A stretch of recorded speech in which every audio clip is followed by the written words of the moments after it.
Thanks for the reminder, Angie. All right, thanks for coming, everybody. Today we're going to hear from Lauren with Vision Zero Schools, right, Lauren? And then after that, we'll hear from Felipe on technology tips and tricks for counselors. So Lauren, I'll let you go ahead and you can introduce yourself and take it away. Perfect. Well, my name is Lauren Wallman. I am the Safety Public Information Program Manager. It's a mouthful with the NDDOT. My main focus is public education and outreach for Vision Zero. Vision Zero is North Dakota's traffic safety initiative to end motor vehicle fatalities and serious injuries on our roadways. I'm going to start the presentation here. Do you have full screen of the presentation? Okay, perfect. So specifically, we're going to talk about young drivers and how we got into Vision Zero Schools in the first place. Motor vehicle crashes are the leading cause of injury-related death among North Dakota teens. This is because they are more likely to partake in risk-taking behaviors like speeding, alcohol use, and not buckling up, specifically the male portion of those teens. And teen drivers from age 14 to 19 account for 5.5% of all licensed drivers, but are behind the wheel in nearly 21% of our crashes. Just some additional stats here. About every 4 hours, one teen driver crash occurred in North Dakota in 2021, and about every 33 days, one teen died. So that brought us to Vision Zero Schools, which is a fairly new program in North Dakota. Our first one launched back in March of 2020. So not great timing on our part. I think classes were sent home about a week after our launch of the first Vision Zero school, but we're kind of getting it back up and running. We've got 6 schools now across the state that are involved. Basically what it is a peer-to-peer program that provides students with the opportunity to be traffic safety advocates in their school and community. So these student leaders are chosen by the school. We prefer to have one faculty member kind of be in charge of the program, but let the students kind of run with it, and they can choose whether they want to focus on seatbelt use, impaired driving, speed, or distracted driving. And what you get with Vision Zero Schools is each school will get a buckle up banner that we personalize with the student leaders. It's going to have your logo and your mascot on there. A lot of schools choose to put this right at the entrance of their school, so students see it every time they leave the school before they get in their vehicles and can choose to buckle up. We've also got PSAs that can run on websites, social media. Oh, you know, I don't think that the PowerPoint is moving. Is it not moving? No, I'm sorry. I just caught it now. No, you're fine. Here, let me end this.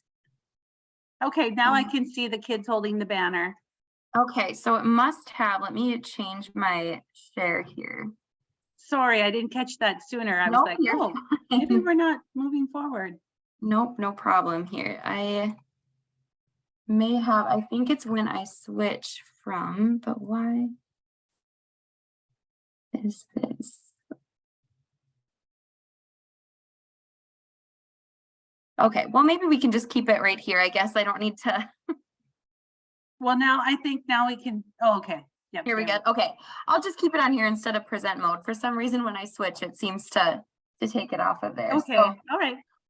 Thank you. So, like I said, they get a buckle up banner, PSAs that they can hang or show on their website, on their social media. We can also use them for school announcements or at football, school basketball games, that sort of thing. They get posters that they can print off and put in their school and community. And then they also become part of the Vision Zero Partner Network, which is just a monthly email that gives traffic safety information that they can utilize as needed. So this is just one example of the PSAs that we put together for Flasher. Play it for you quick.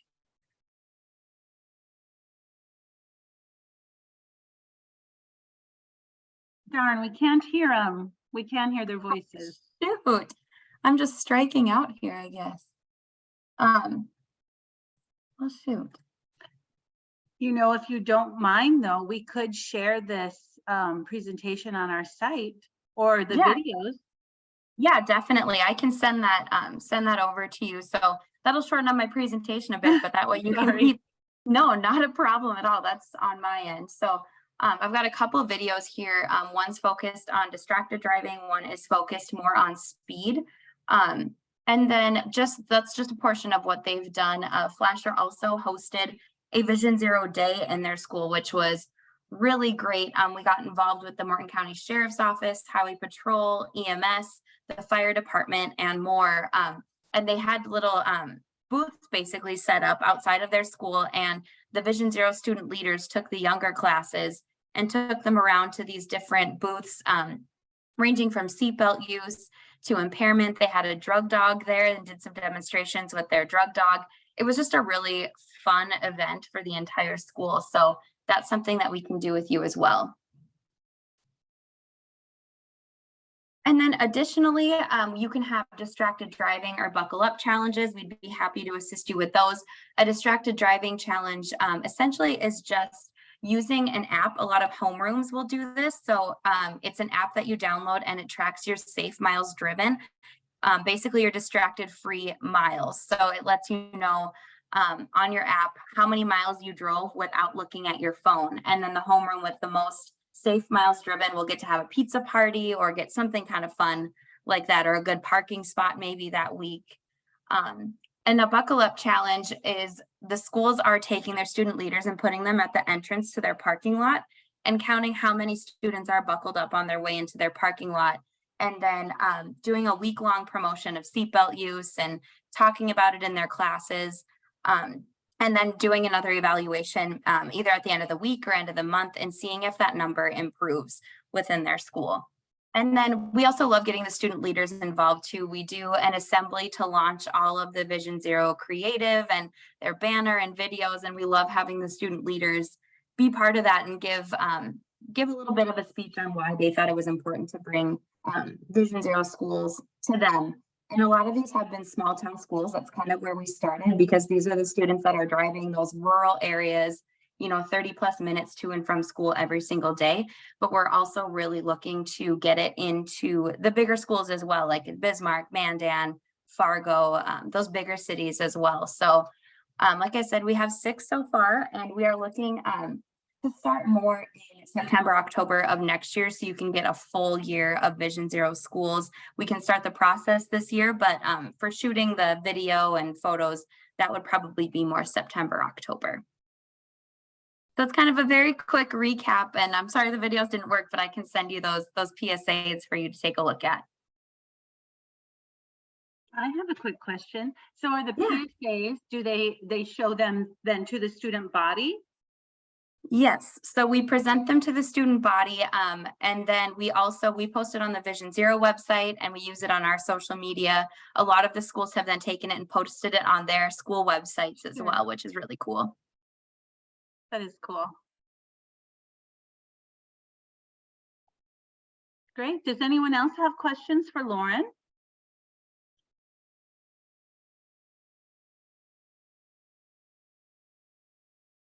All right, you have her contact information here, and then we'll share her resources on our site. So sounds like a great program. Perfect. Thank you so much for having me.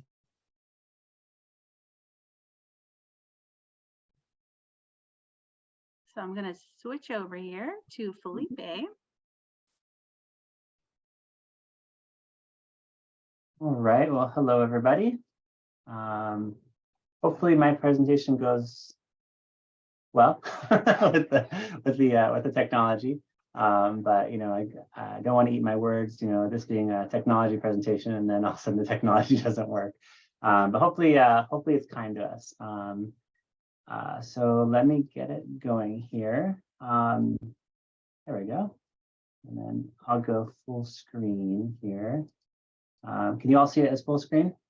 Yes, we can. Awesome.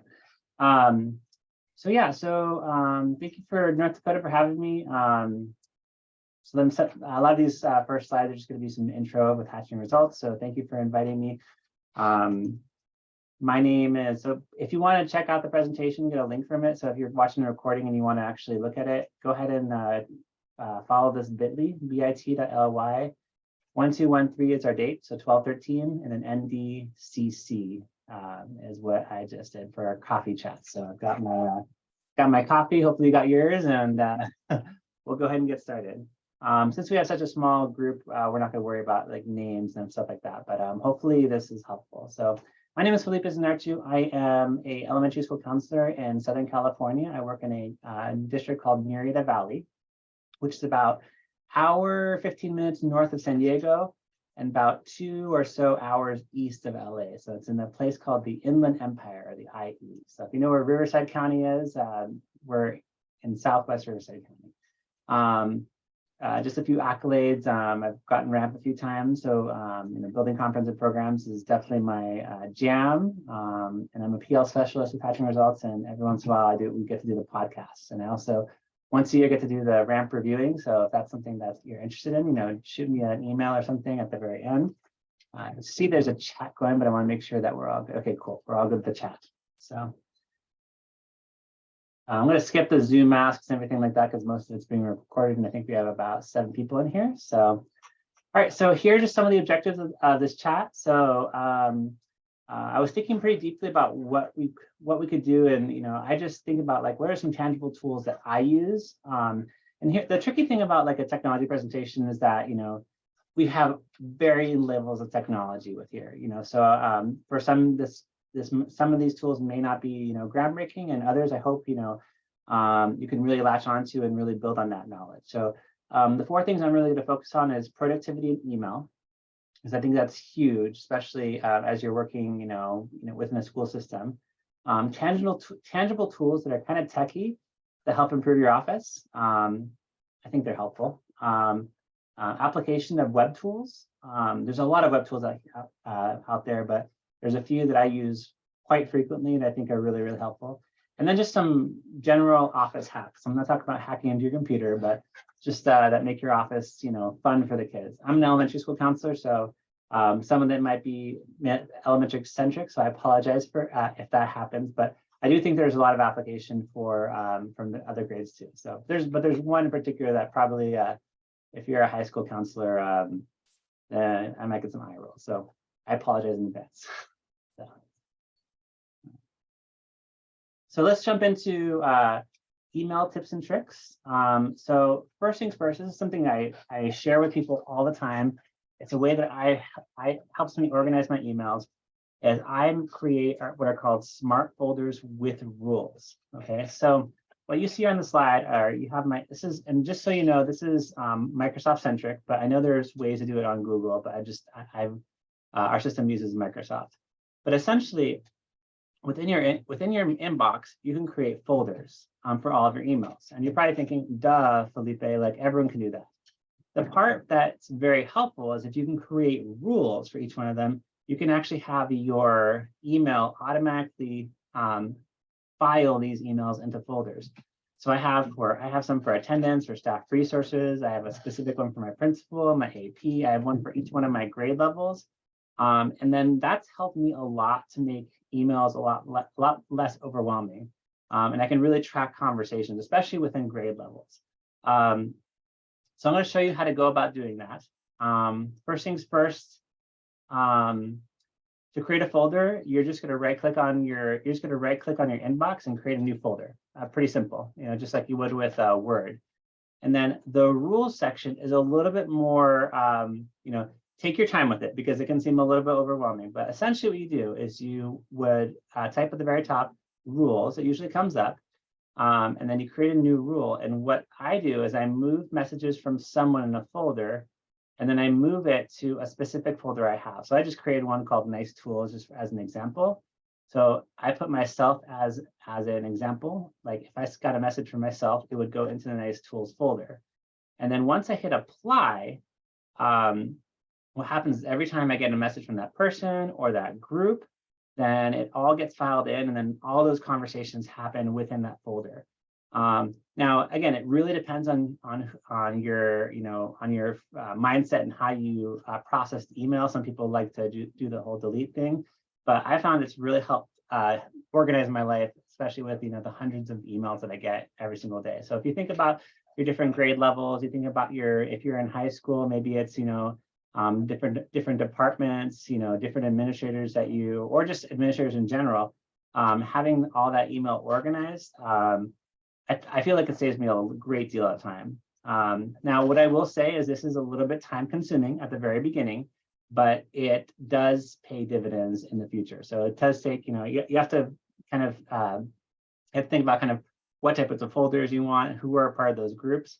And I usually audit that at the very beginning of the year as you know, members change, people change, stuff like that. But it's been very helpful. I've been doing it over the last 4 years, and it's helped simplify my life. Awesome. Thank you, Angie. Yeah, she got the link on how to do that on Gmail. I've become like the Microsoft guy because that's what I use in my in my work. But I'm actually an Apple guy, but at work I use Microsoft.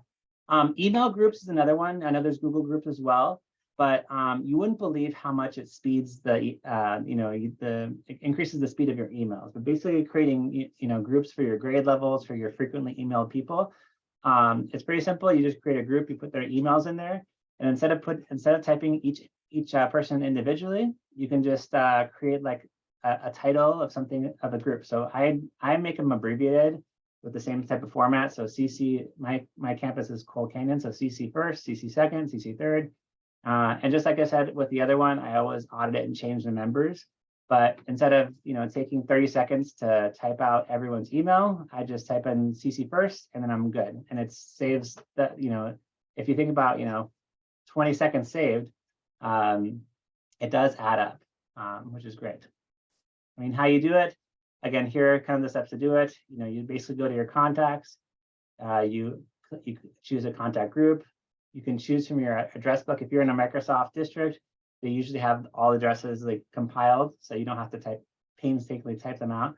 And then you go ahead and add them to a group. And then once you're ready to do an email, it's just a matter of just typing in a few different characters. Like I'll go ahead and show you an example on the screen. Can you see my email on the screen? You can't. Oh, bummer. Okay, let me try. Let me exit out here and try this again here. Stop the share. I think I shared the whole screen here. So can you see my email on the screen? There we go. So I type in CC first. There's my list, and I click on it, and it's ready to go. That's how quickly. And if I want to double check, I can hit that plus and open it up, but just for privacy, I'm not going to do that. So let me get the presentation back up here. All right. The next one that I'll talk about, this is the last email hack, or there's 2 more email hacks I'm going to talk about, is mail merge. Mail merge is a really old technology. It's existed, can't tell you how long it's existed, but it's definitely underutilized. And it's a great way to send mass emails if you're not using, one of those chat bots. And what I use my mail merge a lot for is communicating with parents with some of the leadership activities that I do, like student valet. So it's pretty simple. What you do is you write a letter, like a form letter, and then this is just right on Microsoft Word. So I've got my letter, and then you go to this area called mailings. Now I know on Google that there are some add-ons you have to go through, so it's a little bit trickier on Google, but on Microsoft it's super duper easy. Mailings, you go to start mail merge, and then you select recipients. You choose an existing list, which is basically an Excel file. So nothing really complicated. Oops, this is something different. Let me grab the example of the data file I would use. So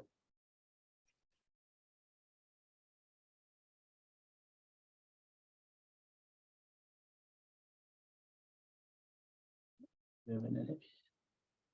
There we go. And I'm going to just go right to about there. I'm trying to not show everyone's names, but it's simply, if you can see the very bottom, first name, last name, teacher name, and email, and yada, yada, yada, yada, yada. So what I'll do is once I've selected that, it's a matter of inserting the field, and all the fields from the Excel file are there. First name, last name, email, yada, yada, yada. So then it's a matter of, you know, basically sending it. So here's like an example, and they're all personalized letters, you know, to each person. And what you can do is you can print the documents, but the cool thing is you can actually send email messages. And then you just send it to the email that's on that Excel spreadsheet, and it emails the parents directly as if it's a personal email from yourself, you know. Now, I mean, we're all pretty good about, figuring out form letters, but still it's a great way to send out we'll say a boatload of messages in a very short period of time. Another application that I used this for was, I compiled a list of colleges to get college swag from. So we compiled a list of I think 500 colleges, and we just picked emails like admissions, yada yada, and we just sent like a pennant request, and we sent 500 emails in a matter of like 4 minutes, and we also got about about 100 bounce backs, but that's a whole nother story. But we got a lot of college swag, which is really awesome. So, but yeah, I'd really encourage you all to take a look at that. And then there's a few other pieces that are kind of coming to the future that I would encourage you, if you're watching this, to build some more knowledge on, and that's automation. Automation is so cool. I've got a whole automated home. And it's so cool how just like things just work with, just different rules like times, with buttons.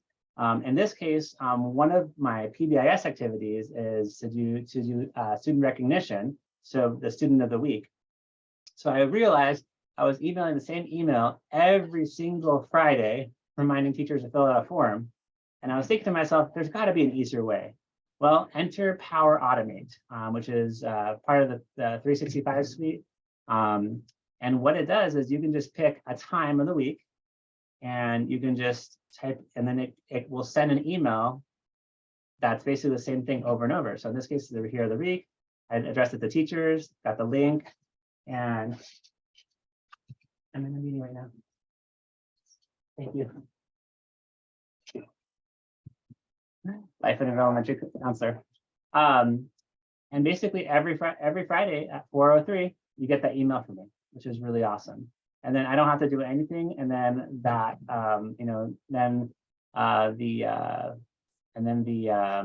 the teachers fill out the form.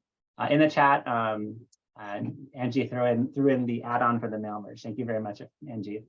And creating an automation, it can be overwhelming at first, but it's actually not too bad once you know how to do it.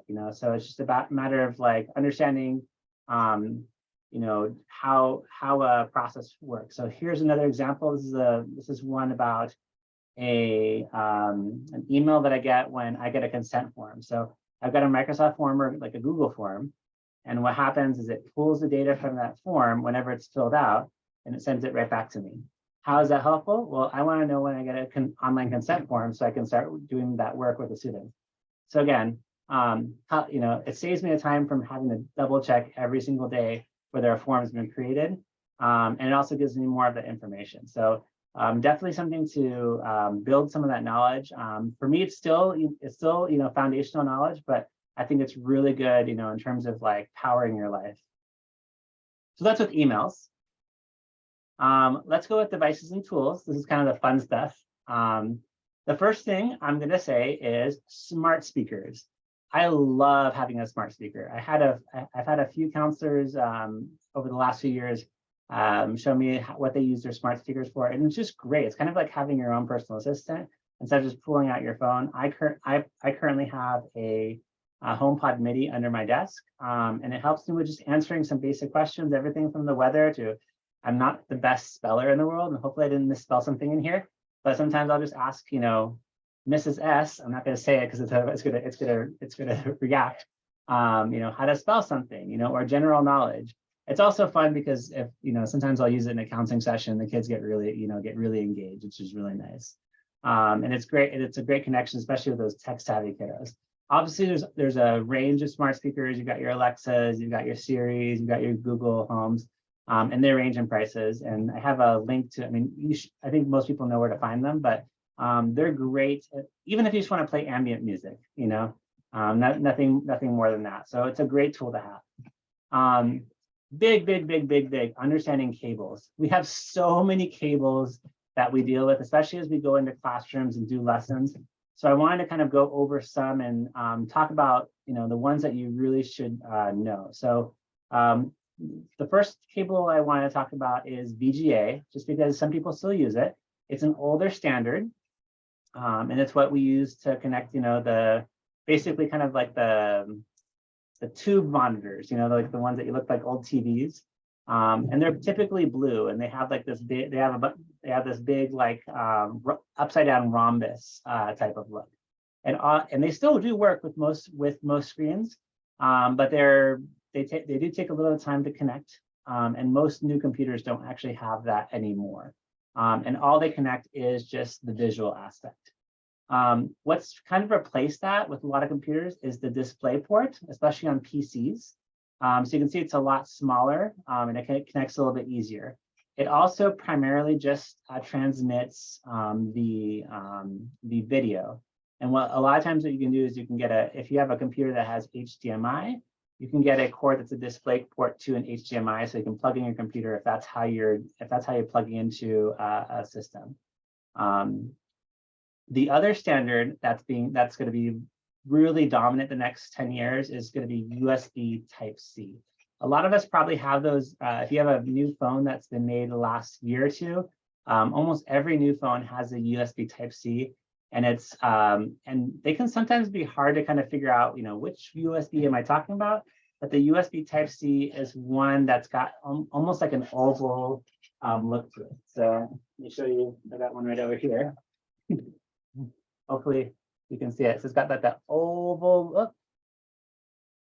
The other USBs have kind of more of that rhombus look. And everything from Apple to Galaxy phones are using it, but now people are using it to connect peripherals as well, like TV or like monitors, mice, these smart pads and stuff like that. So I always think it's good to have a little bit of everything, everything from the old to the new. I have a little box, full of different cables.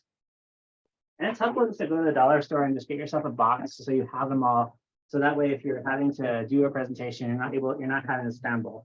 A lot of times my principals come to me, like, do you have the cable for this? Do you have the cable for that? And you become their hero, which is great. Another way to help you out with that is to invest in a kind of an all-in-one dongle. And the big ones I would focus on is making sure that you have something that has HDMI and USB-C, because those are the two most dominant ways to connect a computer or device to a projector. And I threw an Ethernet cable too, because we also use that too. Sometimes people get those can be confused. Ethernet doesn't do anything with display.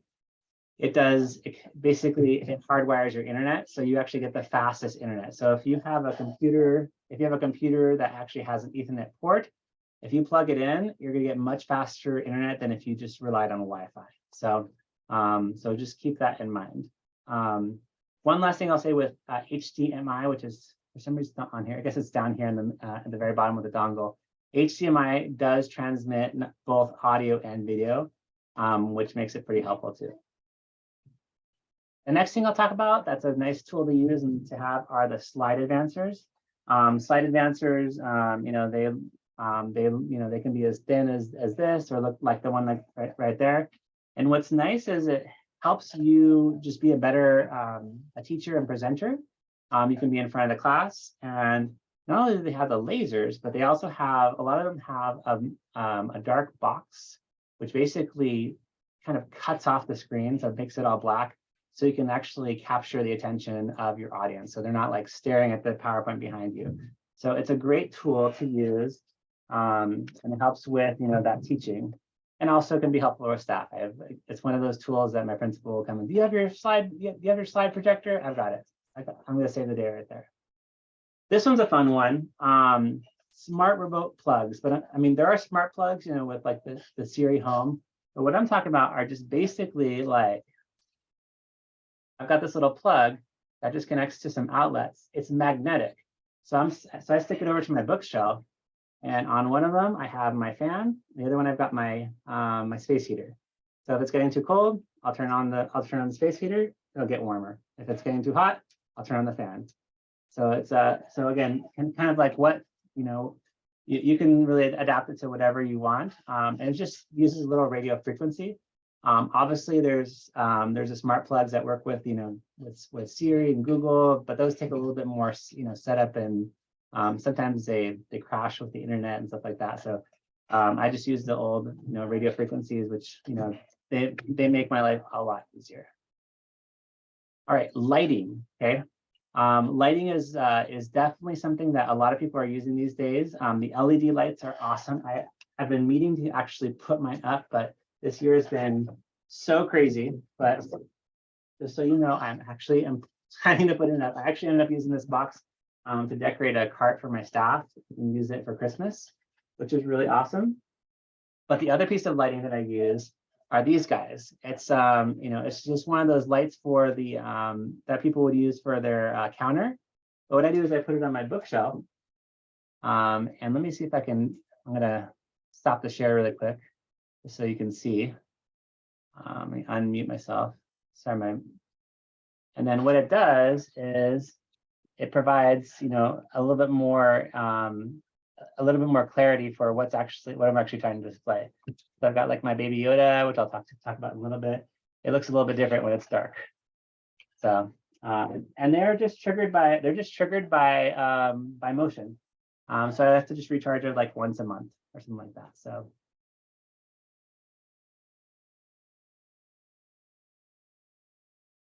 and those are all very, very inexpensive. I think these motion lights, I think, cost, you know, maybe 20, 25 bucks or something like that. So they're great. So those are kind of the devices. Just checking on time. All right, the next one I'm gonna talk about are web tricks, and these are ones that I use all the time, and I really hope, you know, if you don't know these, you utilize these because they are very, very helpful. The first one is incognito or private mode. And no, I'm not trying to like hack into someone's, you know, email or trying to be like a secret agent. What it is, it's a way for you to log into someone's computer, like into their web browser, without you leaving any tracks. Now, that sounds kind of sketchy. Here's what I mean by leaving tracks, okay? If I logged into someone's web browser and I logged into my email, chances are it might remember my email, my password. I don't want to do that. So to be able to do that, I will launch into what's called incognito mode. So let me show you like how you'd actually do that. Oops. So if I have a Google Chrome web browser, over here on the right, there's a thing called incognito mode. And what I can do is if I jump into office.com and I try to sign in, I'm completely signed out. So it's as if like I'm coming into a new computer. The same thing exists on Microsoft Edge and also on Apple Safari. It's just a matter of what it's called. There's in private, I think it's private browsing on Safari, but it's the same experience. So along with just, you know, logging into other people's computers with my email via online, sometimes I use it to test links to make sure that they work. So I'm sure all of us have had the moment when you've got a shared link and you want to share it out to the world, you know, but then they say, oh, yeah, I don't have access. Well, a way to test to see what a person would actually look like on the receiving end is you can use the incognito or the private browsing to see if it actually works. So I'll test my link that I created this afternoon for our presentation. It was bit.ly 1213 NDCC. And if it works, voila, it's come up, you know, but if it didn't work, it would show me like, you know, you don't have permission or yada yada. So that's a great way to, you know, just to log yourself in and grab something really quick if you're not on your device. Also, web history and logins not tracked, but again, that's again the biggest thing that I use is when I'm coming onto someone else's device, just for your own security. QR codes are great. What's linked up there is bit.ly. I use bit.ly all the time, and a lot of Hatching Results uses bit.ly too. And what they have now is not only do they have the URL shortener, which I'll talk about in the next slide, But they also have, they also provide a URL code, which is great. So URL codes are great if you're trying to have people log into like a form or something on like on their mobile phone. If you're using a presentation, that's really, really good. Some people put it on their business cards. In our front office, we have bit.lys for different websites for so when parents come when the office is closed, they can actually connect right away on their mobile phone. And what a QR code, if you don't know what a QR code is, it's basically a code that just connects to some sort of link. It can be a word, it can be a website, and it takes note, it's just a picture. So all you do is copy and paste and you can scan it with your cell phone. I believe this one is a code to one of my parent volunteer pages. So, but speaking of Bitly, Bitly is a great way to share links, because a lot of times when we share a link, it's going to be super duper long. It's like going to be like Microsoft.com/50 letters. You know, it's almost impossible to remember. But with Bitly, what you can do is you can just customize what that backend could be. So attaching results, we usually do the date, you know, where we're training and maybe a few other letters. That way it's easy to type in that link and then it uploads that file. What I do, which has been especially helpful, is I go ahead and I made a Bitly for all of my lessons. Because a lot of times, you know, I used to actually go around with a little thumb drive. I don't do that anymore because I have it all in the cloud. And I have a public link that I use, and then I use the Bitly to go ahead and do that. So if I were to jump on again, let me give you all a quick demo here. New private window, make sure you can all see. Number 2. I go to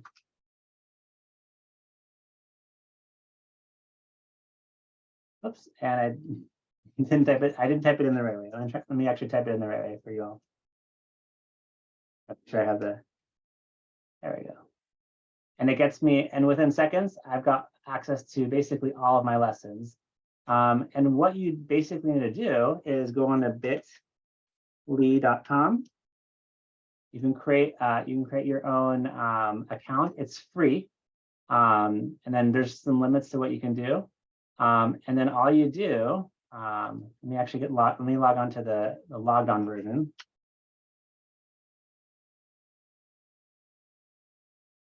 That's not it. It's multi-pass.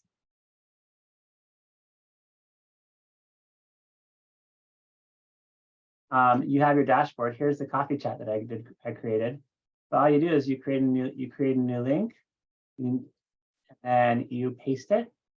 And then over here is where you customize the back half.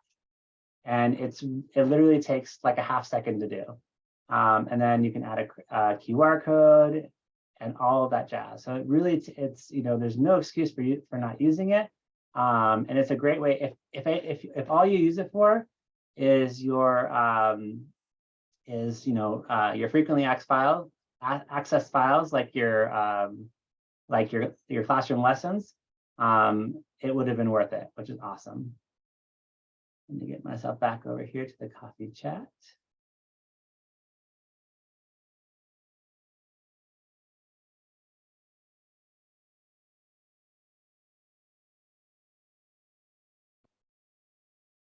All right.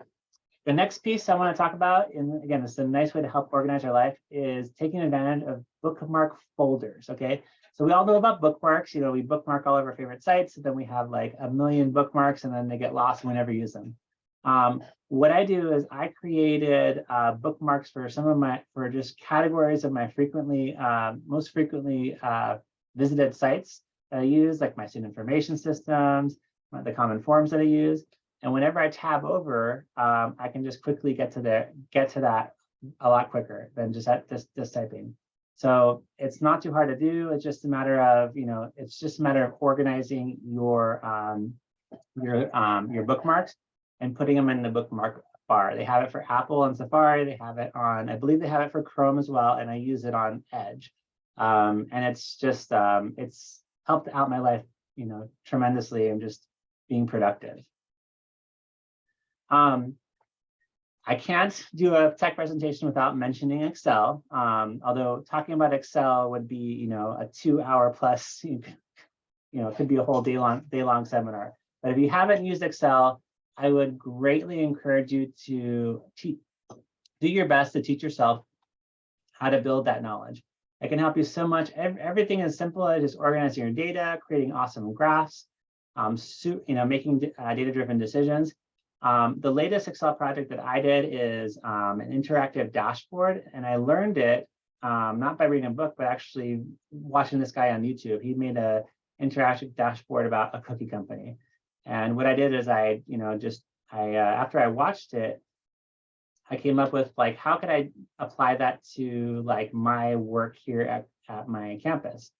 And what I did is I kind of created a PBIS, almost like a Swiss system, you know, using that same knowledge base. So out of a Microsoft form, I get all this data about, you know, how kids are doing, you know, with their behavior. And then my dashboard's right here for each one of the classes, which is really cool. So we're utilizing that for student recognition, which is really awesome. Definitely take a look at it. It's not a long video. I don't think it's too hard, but again, it's one of those things that you definitely gotta invest the time to learn. People ask me, did I get a master's in technology or ed tech? I'm like, no, I just taught myself. A lot of the stuff I just found on YouTube, which is great. But definitely jump into Excel. Hi, everyone. All right, the last piece I'm going to talk about is tools for interaction engagement. This one's great. It's called Clickers. Now, if your school is not one-to-one, this is a great tool to use. I would recommend it for 3rd and up. Essentially, what it is that every student has a little QR code. I didn't bring mine. I left mine at home because now that we're one-to-one, it's a lot easier to push out forms with our kiddos. But what they do is they just rotate the QR code to choose A, B, C, and D, and you can use it for classroom engagement. You can use it for collecting data for your pre-post tests, and all you really need is a cell phone. If you're in a school and there's no technology at all, if you have a smartphone, you can collect data using Clickers. You can print them out, but I would not recommend doing that because you're going to probably print them out many, many times. You can actually go on Amazon and they sell you, I think, a whole class set for about, I think it's $25, you know, and they're fully laminated, and then each kid can use them. I made the mistake of, you know, laminating them myself. I went to Staples and got like the super duper industrial version that, you know, basically is indestructible. Cost me over $100 to do. They're never going to be destroyed, but you can get them a lot less on Amazon. So make sure you do that if you want to use them.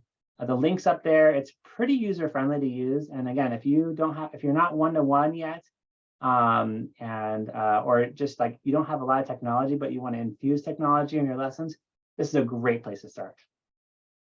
All right. I was going to talk about Kahoot, but Kahoot's something I think a lot of people are pretty familiar with, but it's another way to engage people. All right, I think this is the last thing, fun hacks for the office. So these aren't necessarily tech, but I found they've been very, very, very helpful, okay? First thing I want to talk about is water. You know, we have drinking fountains at our campus, but I've tried to do a lot better job of just like drinking more water, and particularly filtered water. I like filtered water better than the stuff that comes out of the drinking fountains. And I wasn't really into giving kids water until I heard this quote from my cousin, and he said, "I found it's nearly impossible to cry and drink water at the same time." So sometimes if I just need kids to help them cool down, I will offer them just a drink of water, my fresh, my fresh purified water, and it's been a great way for them to, to just get themselves centered so they can begin a counseling session. So it helps the cool down. It gives kids outlets to connect. I always offer that if you ever want to fill up your water bottle, you're more than welcome to. And I just make that effort. I have a 5 gallon, and it usually lasts about 2 weeks. And I have staff come and use it too. But it's fine. It's great. It's awesome. It helps us all be helpful, and it promotes really good self-care. So again, not tech savvy, but a fun little hack. This is another one. I saw this in one of my district administrators. It's called Message Store or Quartet. So this is what it is. It's basically a little whiteboard that's got storage inside. And it's funny because I put like eliminates the sticky notes, and I literally have a sticky note here. But basically, a little whiteboard is what I just basically write my quick notes on. So I don't have sticky notes all over my screen anymore. It's helped me a great deal. It also helps me with just taking quick messages and stuff like that. But inside, it's a storage area, so you can put business cards, your phone, small items, which is really, really good. I think I've linked that over there as well. Magnets, I'm a huge fan of magnets. Everything from, some sort of, a little magnet to store your whiteboard marker to, I literally have shelves here that are magnets, so I'm a huge fan of just maximizing. I'm actually in a very small room. I think this actually used to be a mini conference room. So being able to maximize my space is really, really important. And depending on what level you're at, you might have a really small space, and magnets is a great way to help you help that piece out too. Another way I use magnets, I got some Vistaprint. I cover up the extensions, but I put extensions to each one of my counselors that are my go-to people, along with CPS and district support. And I just go down the list, and I made one for every member of our staff. It cost me like, I think, what, $15. And it's been great. It's been a great way to keep us connected. I think this is the last piece, is talking pieces. And this is a little bit techie. So there's some of the talking pieces I use. I have a binary clock, which a lot of kids think is a security system. But it's a fun way to kind of infuse, some math talk and number talk, and which is really fun. This is the one that I said that the high school and middle school people are going to cringe. This is from a company called the Irish Ferry Door Company, and I saw this on, believe it or not, on Facebook. And when I saw it, I was like, "There's no way this is going to work." And it's a plastic, wooden, like it's got a. The idea is, like you chopped a tree down, but in the front, you basically put your hand and you recite a poem. Fairy's magic changes red to green, gone are your worries, never to be seen. And after you finish it, your hand goes from red to green. I can't tell you how many kids just come in just to press it. It's like every day they come and press it. So it was a great way just to help build connections. So if you find something like that, that can be really gold. And then last but not least, I have little doll. I have my therapeutic dolls that I use, with Kimochis and with Second Step. But I also utilize, popular pieces, just to help with, building conversations and building community in my little office. So don't forget to use those. Again, they're talking pieces, but they can help a lot with your program. Is it technology? No, but it does help out a lot just to build those connections where you can. So anyway, but those are just some nuggets. Hopefully, like as you're watching the recording, or for those of you who are here, you're able to grab something that was helpful for you. So the biggest piece I started out with was, again, building that productivity in email, because we're on email all the time, and the more productive you can be, the better. Tangible tools to help you out with your office, everything from a smart plug, to one of these, little magnet, these little note boards that can be really helpful. The web tools, don't forget about those URL shorteners. They can be really helpful, so you don't have to carry those flash drives anymore. Don't forget about incognito mode. Again, we're not secret agents. We're not trying, but we want to be able to log in without like leaving all of our passwords and our privacy, or keeping our passwords like private, obviously, and then other helpful hacks. So my information, if you have any other questions, and looks like we have about 10 more minutes. So if there's any questions, that I didn't offer, there's so much in technology. So hopefully I could answer some of those questions. But 2 emails, I got the company email, podcast@hatchingresults.com, and then my personal email. You can email either one of those. If I don't have the answer, I'm pretty sure I could find someone who does know the answer to some of the tech pieces. So that's pretty much it. So hopefully that was helpful. It was helpful. Any questions, everybody? Grab a little coffee. Does anyone have any questions for him?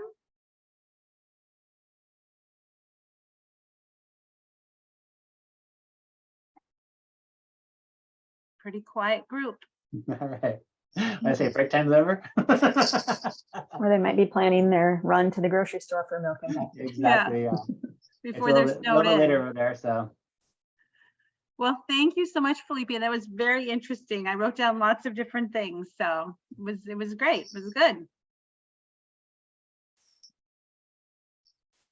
All right, well, I guess we'll just wrap up a little bit early today then. Thanks again, Hatching Results, for all the good info. Thank you. All right, everyone, have a good night.